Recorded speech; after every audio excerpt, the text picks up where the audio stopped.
गुरु भक्ति योग।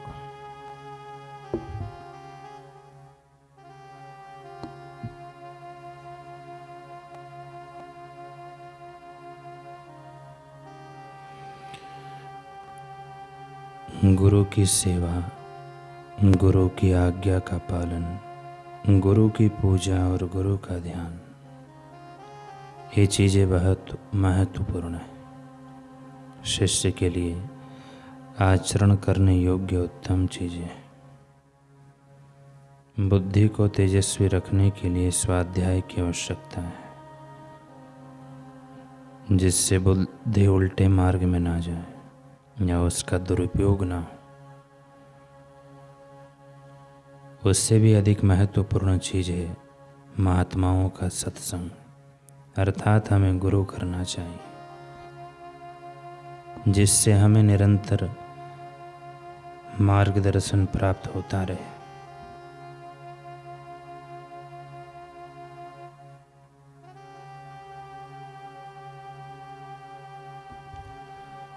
गुरु हमें मार्ग में आने वाली भय स्थान दिखाते रहें, फिर गुरु से प्राप्त ज्ञान की सहायता से शिष्य योग्य पथ पर आगे बढ़ने में शक्तिमान होगा। जीवन के परम तत्व रूपी वास्तविकता के संपर्क का रहस्य गुरु भक्ति है। सच्चे शिष्य के लिए तो गुरु वचन माने कानून। गुरु का दास बनना माने ईश्वर का सेवक बनना।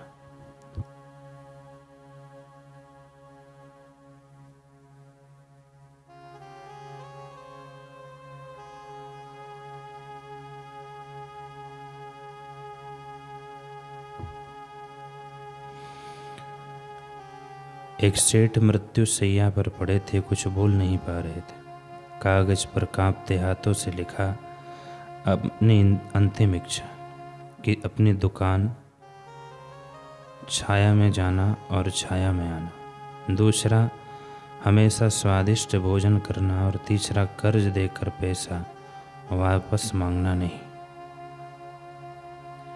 सेठ ने यह अंतिम इच्छा कागज पर लिख दी और अपने पुत्रों को दे दिया। पुत्रों ने छाया में दुकान आने जाने के लिए लाखों रुपए खर्च करके घर से दुकान तक छत बनवा दी। पिताजी की आज्ञा अनुसार स्वादिष्ट भोजन करने के लिए अब नित्य नए नए पकवान खाने लगे। ज़्यादा खाने से स्वास्थ्य भी खराब रहने लगा। जो भी कर्ज मांगने आता, पिताजी की अंतिम आज्ञा को पालते हुए उसे वे दे देते और पैसा वापस मांगते नहीं थे। कर्ज लेकर बहुतों ने पैसा नहीं लौटाया। दुकान में भी घाटा, पैसा डूबने लगा। कुछ ही दिनों में गरीबी आ गई। आखिर वे अपने पिताजी के एक बुजुर्ग मित्र के पास गए और सारी बात बताई। उन्होंने कहा, तुम लोगों ने कैसा मूर्खता भरा कार्य किया है।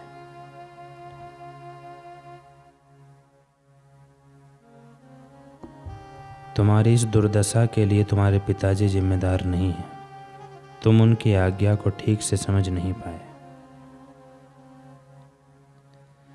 छाया में जाने का तात्पर्य यह है कि प्रातःकाल छाया में दुकान जाना और शाम होने के बाद दुकान से आना। इस तरह सुबह से शाम तक दुकान में रहोगे तो दुकान अच्छी चलेगी।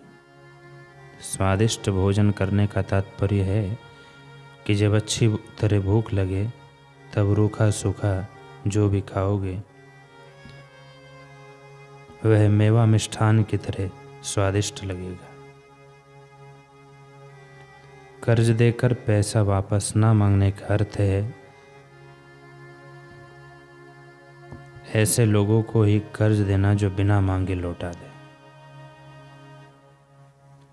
तुमने आदेशों के शाब्दिक अर्थ का पालन किया, लेकिन उनमें छुपे रहस्य का ज्ञान होता तो आज तुम्हारा यह हाल नहीं होता। जैसे पिता के आदेशों का रहस्य पुत्रों को समझ में नहीं आया, पिता के मित्र के द्वारा समझाए जाने पर ही समझ आया, वैसे ही शास्त्रों में लिखी बातें केवल अक्षरशः पढ़ लेने से ज्ञान नहीं होता।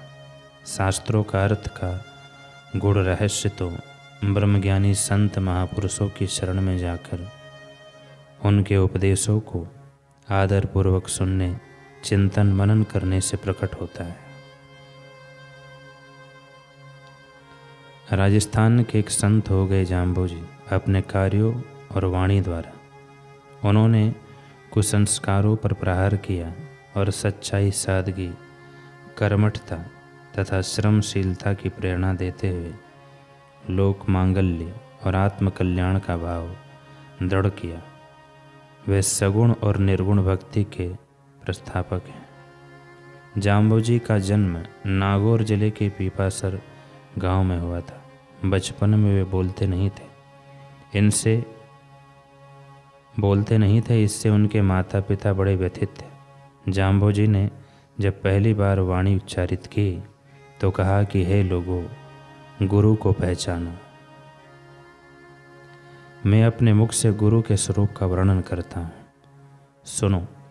छयों दर्शन जिनके स्वरूप का प्रतिपादन करते हैं, जिन्होंने स्वेच्छा से संसार रूपी बर्तन की स्थापना की है, उन गुरु को प्रत्यक्ष आदि प्रमाणों से जानो। जिनको प्राप्त करना अत्यंत कठिन है, वाणी जिनके विषय में निरुत्तर है तथा जिनमें रुद्र समाया हुआ है, यानी जो काल से परे है, वे गुरु स्वयं तो संतोषी है किंतु अन्य सब का पोषण करते हैं। वे तत्व स्वरूप परमानंद हैं और वाणी से परे है। सुपात्र, सत्संगति और गुरु ज्ञान के विषय में जाम्बोजी आगे कहते हैं कि मिट्टी के अनेक गीले बर्तन अग्नि के संग से पक्के होते हैं और पकने पर उनमें दूध दुहा जाता है। उनमें यदि दूध हो तो उससे घी, मट्ठा आदि पदार्थ प्राप्त किए जा सकते हैं, परंतु पानी से ये रसीले पदार्थ प्राप्त नहीं किए जा सकते। सत्संगति से मनुष्य सुपात्र बनता है और सुपात्र ही गुरु ज्ञान का अधिकारी होता है। जैसे गीली मिट्टी का बर्तन अग्नि की संगति से दूध रखने के योग्य बनता है, मानव जीवन भगवत कृपा का फल समझना चाहिए। बिना भगवान की कृपा के मिट्टी के कच्चे शरीर में ना तो कभी पानी यानी जीवन शक्ति ठहरा है और ना ही ठहरेगा। गुरु ज्ञान सुख का मूल कारण है। जैसे दूध अन्य रसीले